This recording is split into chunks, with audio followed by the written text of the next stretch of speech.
so as an entrepreneur, as a woman entrepreneur, as an African American, one of my favorite people, like my icons, like I really wish I could have met her. I don't know though. She might not have liked me.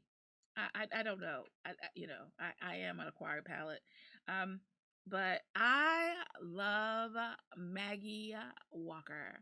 Mrs. Maggie Lena Walker is one of my favorite people.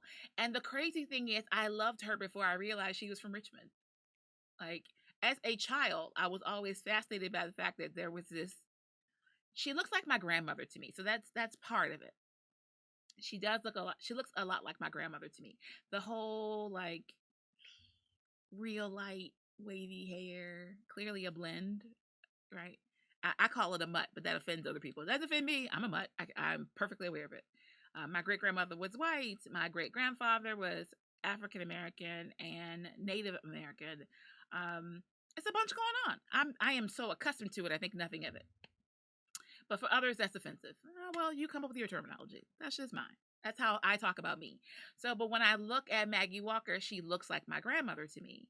And so my grandmother was really fair skinned and had wavy, long black hair. And what I love the most about her is that she intentionally would wear these like funky, crazy wigs because she didn't want people to think that she was white.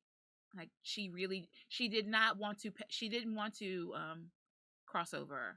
She didn't want to, she wanted to be acknowledged and recognized as African American.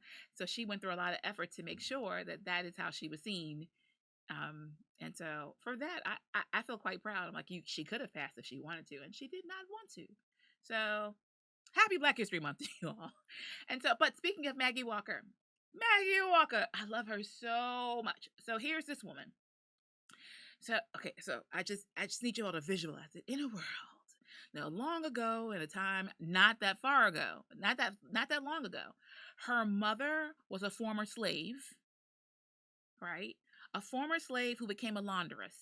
So she made her money cleaning people's clothes, right? Her father was this Irish guy, so standard little white guy. But her parents never got married because really legally they couldn't. But anyway, so her father goes on to do whatever he's doing. I don't know if it was a Thomas Jefferson situation or what. Either way, he went on his way. And so her mother remarried another gentleman. So her stepfather, and then she had some step siblings. I never know how that works because in my family, I'm a firm believer that if you're in the family, your family, there are no steps and halves.